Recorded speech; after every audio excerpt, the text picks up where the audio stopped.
स्वागत है आपका पॉलिटी की क्लास 2 में।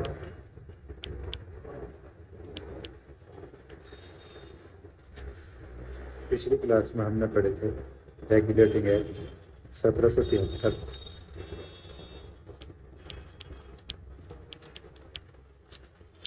रेगुलेटिंग एक्ट 1773 और चार्टर एक्ट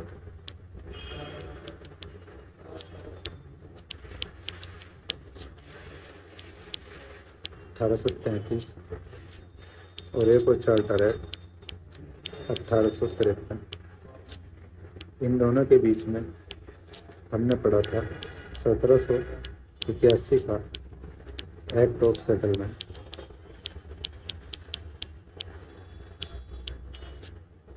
और 1784 का Pitt's India act.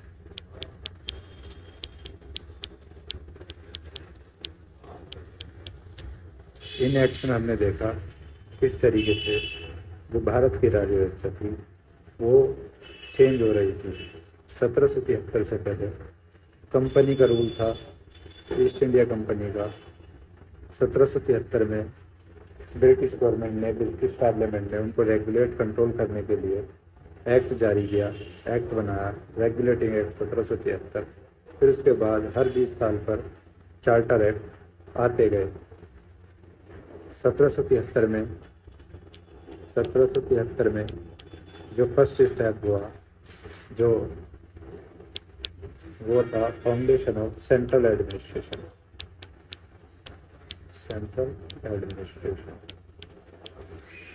Governor general of Bengal यानी गवर्नर जनरल को बनाया गया, गवर्नर जनरल ऑफ बंगाल। इसके सबऑर्डिनेट कर दी गई बॉम्बे और मद्रास की प्रेसिडेंसी आई। हालांकि ये अभी लेजिस्लेटिव या लेजिस्लेशन पर काम कर सकते थे, इनके पास लेजिस्लेटिव पावर थी। फिर आता है 1781 का एक्ट ऑफ सेटलमेंट, जिसमें गवर्नर जनरल ऑफ बंगाल की पावर को बढ़ाया गया या जुडिशरी का सेपरेशन किया गया, यानी सुप्रीम कोर्ट की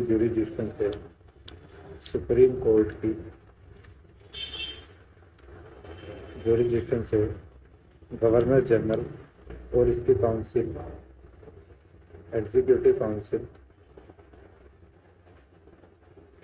और कंपनी के सर्वेंट्स, उनके ऑफिशियल एक्शंस को एग्जेम्प्ट कर दिया गया,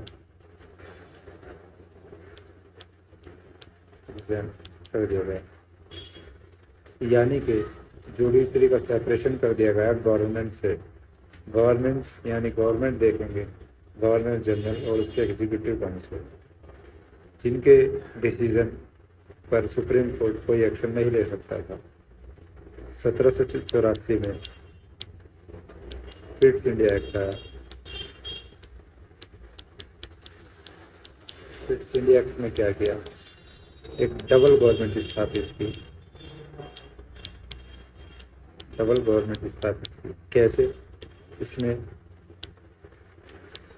कोर्ट ऑफ डायरेक्टर यानी कि एक तरीके EIC और दूसरा बोर्ड ऑफ कंट्रोल की स्थापना की।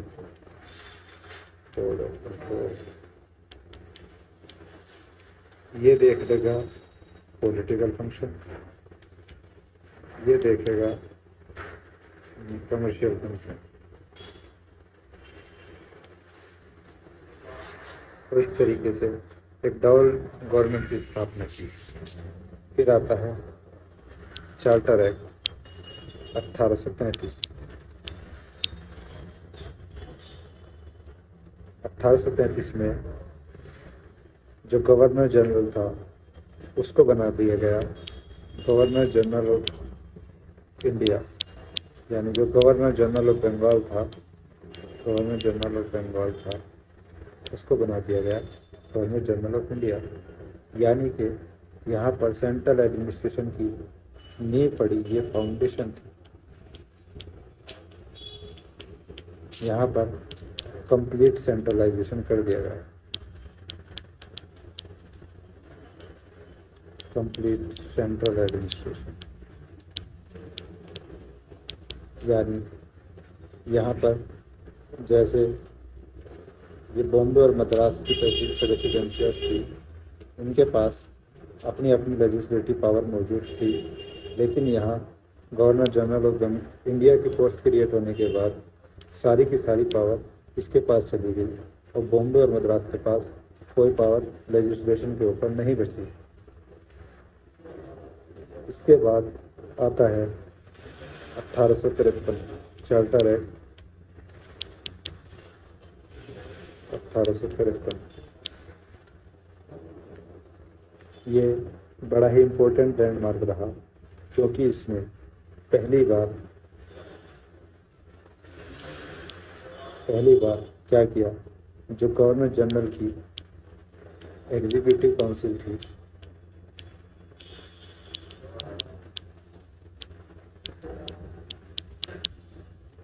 और लेजिस्लेटिव काउंसिल को सेपरेट कर दिया, अलग अलग कर दिया।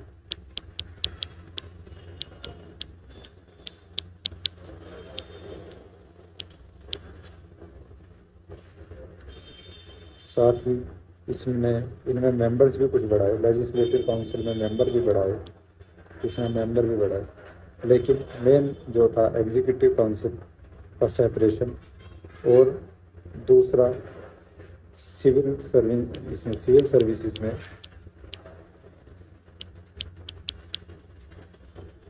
इंडियंस की एंट्री,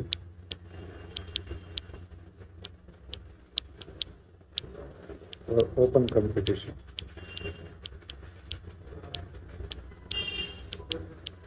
तो यहाँ तक हम पढ़ चुके थे पॉलिटी की पहली क्लास में, जिसमें हमने देखा किस तरीके से जो पावर है, वो स्ट्रक्चर है, वो चेंज हो रहा है, कि पावर डिसेंट्रलाइज होने की बजाय सेंट्रलाइज हो रही है, मतलब डिसेंट्रलाइजेशन की तरफ से सेंट्रलाइज हो रही है।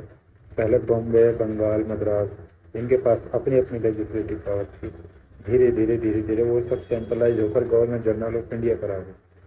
यहाँ तक का जो रूल है वो कहलाता है कंपनी रूल, क्योंकि यहाँ ब्रिटिश पार्लियामेंट में जो एक्ट लाए वो इनको रेगुलेट करने के लिए, इनको कंट्रोल करने के लिए लाए, लेकिन रूल कंपनी का ही रहा। इसमें एक मेजर इवेंट है हिस्ट्री का 1857 रिवॉल्यूशन, 1857 का रिवॉल्ट, जिसने सारी स्थिति ही बदल दी। इसके आगे का रूल जो चालू होता है 1858 से 1947 तक, ये है ब्रिटिश रूल या क्राउन रूल। यहाँ अब ब्रिटिश गवर्नमेंट आ जाएगी, कंपनी का अस्तित्व खत्म हो जाएगा। तो आज पढ़ेंगे हम ब्रिटिश क्राउन रूल।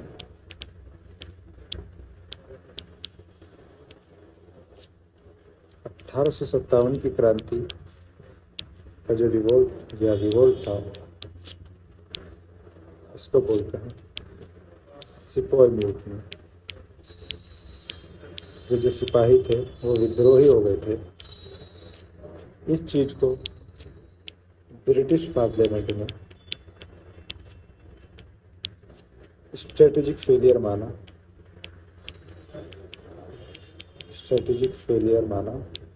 किसका? EIC का, यानी ईस्ट इंडिया कंपनी का स्ट्रेटेजिक फेलियर माना। इसलिए अब जो ब्रिटिश पार्लियामेंट है वो EIC को हटाकर कंप्लीट अपनी गवर्नमेंट, मतलब इंडियन गवर्नमेंट की जो वो है पावर है, वो अपने हाथ में दे देगी। अब जो राज करेगी वो ये करेगी। इसके लिए इस कड़ी में जो सबसे पहला रूल है वो आता है 1858 का गवर्नमेंट ऑफ इंडिया एक्ट। 1858 का गवर्नमेंट ऑफ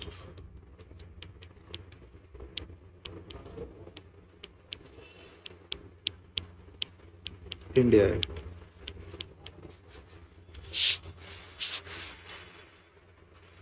इस एक्ट में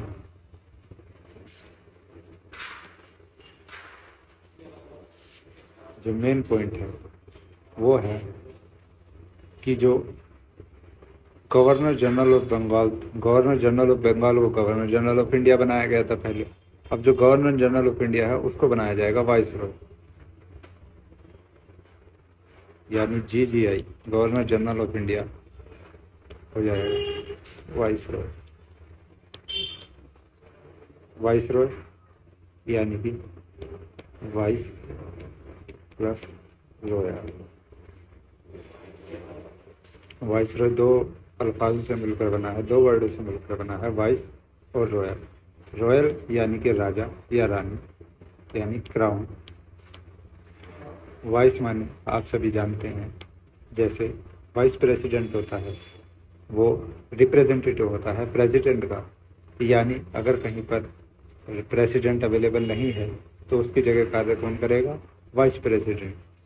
यानी कि इसी तरीके से जो वाइसरॉय था वो रिप्रेजेंटेटिव था, डायरेक्ट रिप्रेजेंटेटिव था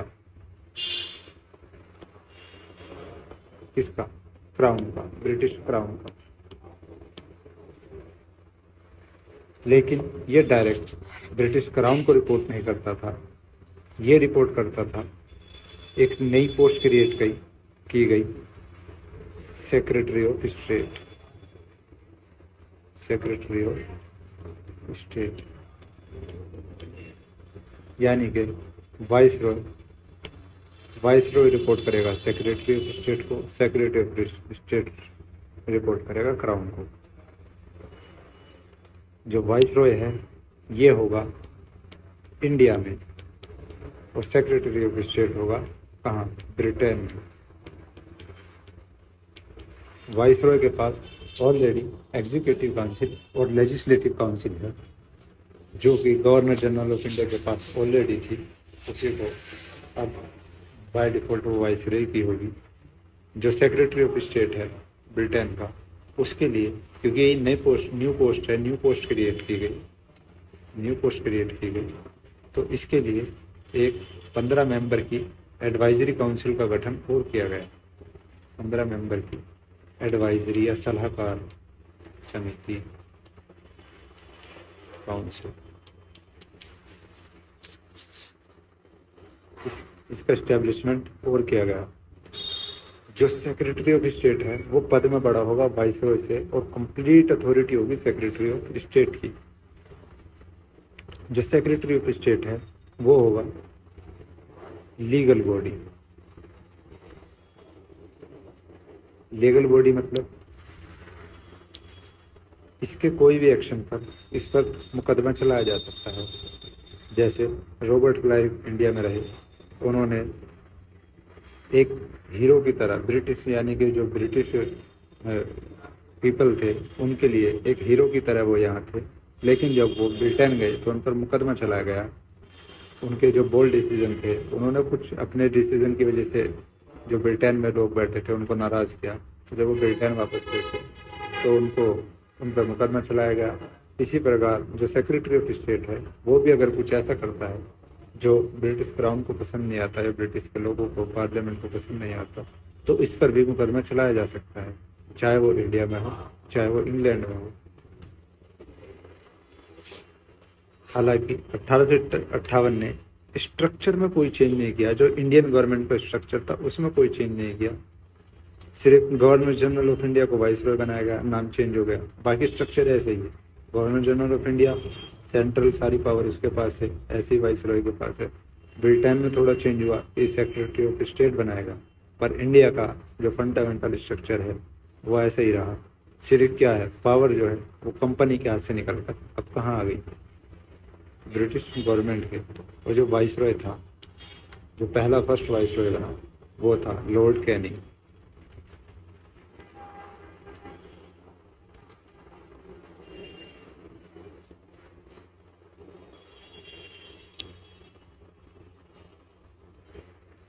दूसरा जो मेन एक्ट आता है, इसके बाद जो शुरू होंगे 1858 के गवर्नमेंट ऑफ इंडिया के एक्ट के बाद, वो शुरू होंगे इंडियन काउंसिल एक्ट, जिसमें कि एक्ट है 1861,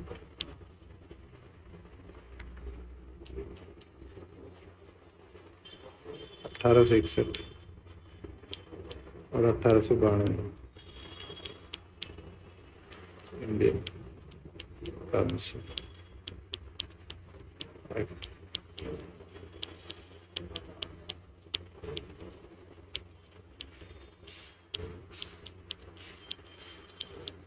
इंडियन काउंसिल एक्ट इनका और एक तीसरा होगा 1909। इंडियन काउंसिल एक्ट इनका जो नाम है वो इस वजह से है कि अब जो ये इन तीनों एक्ट में होगा वो होगा जो काउंसिल होगी उसमें रिप्रेजेंटेशन जो है उसकी संख्याएं बढ़ेंगी, उसमें ऑफिशियल नॉन ऑफिशियल मेंबर आएंगे, इंडियंस की एंट्री होगी। तो मतलब जो भी एक्ट ये है ये टोटल जितना वर्क करेंगे वो रिलेटेड होगा काउंसिल से, जो एग्जीक्यूटिव काउंसिल उस लेजिस्लेटिव काउंसिल है। तो इन एक्ट में सबसे पहले अब हम पढ़ेंगे 1861 का इंडियन काउंसिल एक्ट। 1861 का इंडियन काउंसिल एक्ट।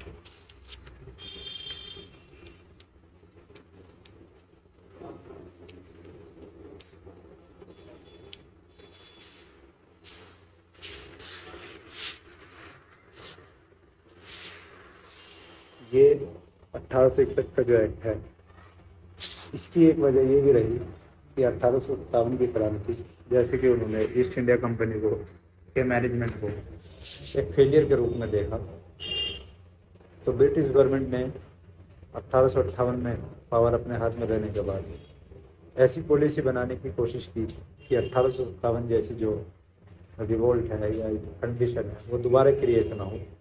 उसके लिए इन्होंने जो इंडियन है उनका कोऑपरेशन चाहा। इन्होंने सोचा, इन्होंने ट्राई किया कि इंडियन का जो कोऑपरेशन अगर वो मिल जाए हमें तो उस तरह की स्थिति वापस पैदा नहीं होगी। तो 1861 में इन्होंने शुरुआत की इंडियन को काउंसिल्स में या गवर्नमेंट में शामिल करने की, उनका कोऑपरेशन लेने की।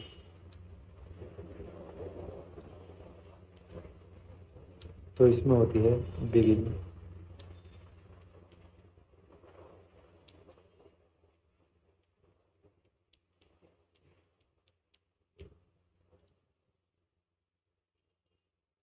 Beginning of association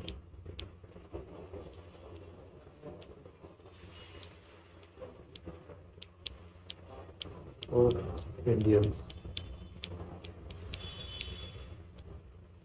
in world या law making process, in law making process. Government में या रूल बनाने की जो प्रोसेस है उसमें भागीदारी की। इसमें भागीदारी कैसे होगी, इंक्लूजन कैसे होगा, इसमें इन्होंने जो वाइसरॉय की लेजिस्लेटिव काउंसिल है, लेजिस्लेटिव काउंसिल है, उसमें इन्होंने इंट्रोड्यूस किया कि 3 इंडियंस होंगे, 3 इंडियंस होंगे। और ये होंगे कैसे, ये होंगे नॉमिनेटेड, नॉमिनेटेड यानी इन्हें चुना जाएगा, इलेक्ट नहीं किया जाएगा, नॉमिनेटेड, नॉमिनेट किया जाएगा। यानी इनका जो वाइसरॉय है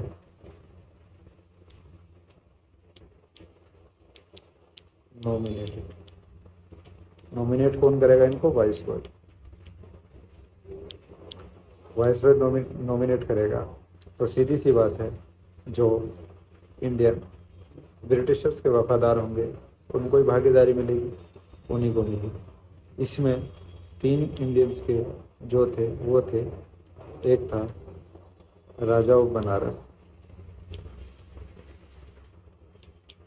बनारस, दूसरा महाराजा ऑफ पटियाला,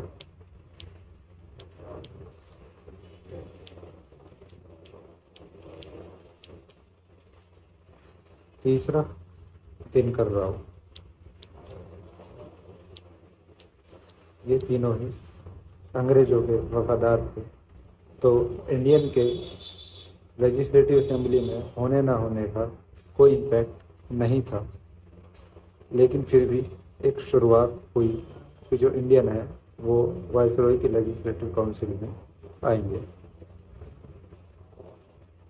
इस एक्ट ने जो सेंट्रलाइजेशन हुआ था 1773 से 1853 तक, जो सेंट्रलाइजेशन हुआ पावर का, उसको ख़त्म किया और डिसेंट्रलाइजेशन स्टार्ट किया।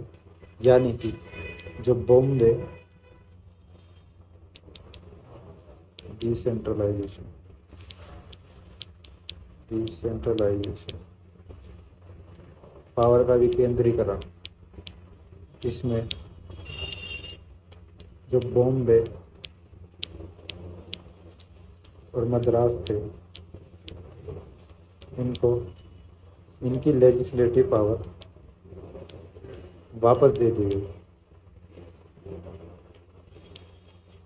इनकी लेजिस्लेटिव पावर वापस दे दी गई और कंप्लीट इंटरनल ऑटोनॉमी देने की कोशिश की गई, है ना। कंप्लीट इंटरनल ऑटोनॉमी हालांकि मिली नहीं है, लेकिन स्टार्ट की गई, कोशिश की गई कि कंप्लीट इंटरनल ऑटोनॉमी दी जाए।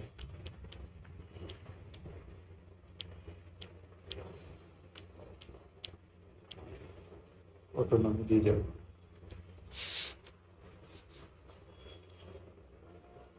कंप्लीट इंटरनल ऑटोनॉमी दी जाए, कोशिश की गई इसमें, लेकिन मिलेगी ना कब मिलेगी?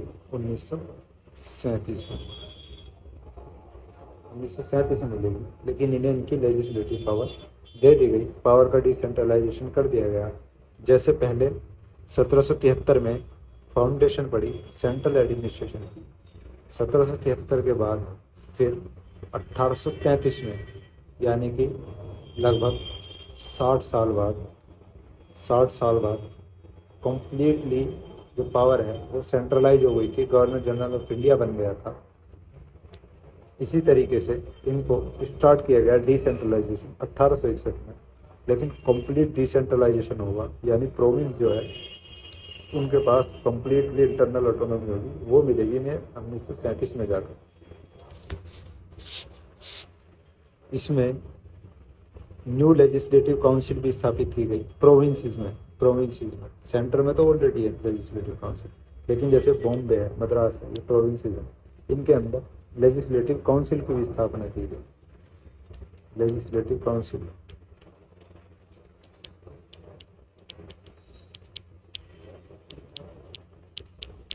तीन प्रेसिडेंसियाँ थी, बॉम्बे, मद्रास और बंगाल।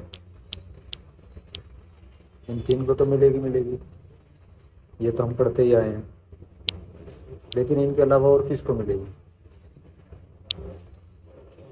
इनके अलावा और मिलेगी तो यूनाइटेड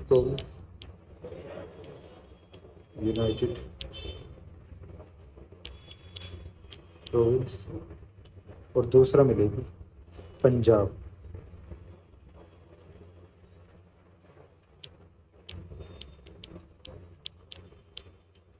पंजाब में स्थापित की जाएगी।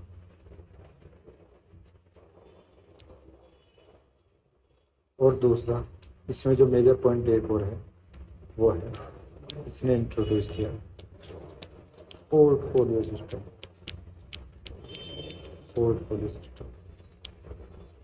पोर्टफोलियो सिस्टम आप सभी समझते होंगे, नहीं समझते तो मैं बता देता हूँ। जैसे हमारे यहाँ लोकसभा में मंत्री होते हैं, मंत्री लोकसभा में जो सदस्यों की संख्या है, या सीटों की संख्या है, सदस्यों की नहीं, सीटों की संख्या है, वो है 545, यानी कि उसमें 545 तक सदस्य होते हैं। लेकिन जो मंत्री होते हैं वो कुछ ही होते हैं, 20-22 इतने मंत्री होते हैं, जो मतलब प्रधानमंत्री की जो काउंसिल होती है, काउंसिल ऑफ मिनिस्टर, वो 15-20 के, तो उनके अपने अपने पोर्टफोलियो होते हैं। जैसे कोई डिफेंस देखेगा, कोई एविएशन देखेगा, कोई गृह मंत्रालय देखेगा, तो उनको सबके अपने अपने काम दिए गए हैं, जिसको बोलते हैं पोर्टफोलियो सिस्टम। इसी तरीके से एक पोर्टफोलियो सिस्टम इसमें इंट्रोड्यूस किया गया है। इसमें क्या होगा, जो वाइसरॉय की काउंसिल है, वाइसरॉय की काउंसिल है, वाइसरॉय की काउंसिल यानी एग्जीक्यूटिव काउंसिल, जो एग्जीक्यूटिव काउंसिल है वो उसको जो गवर्नमेंट के डिपार्टमेंट है, वन और मोर गवर्नमेंट डिपार्टमेंट दिए गए, वन और मोर गवर्नमेंट डिपार्टमेंट में दिए जाएंगे, और वो फाइनल ऑर्डर या उसमें कोई भी ऑर्डर जो भी है उनका वो जारी कर सकते हैं।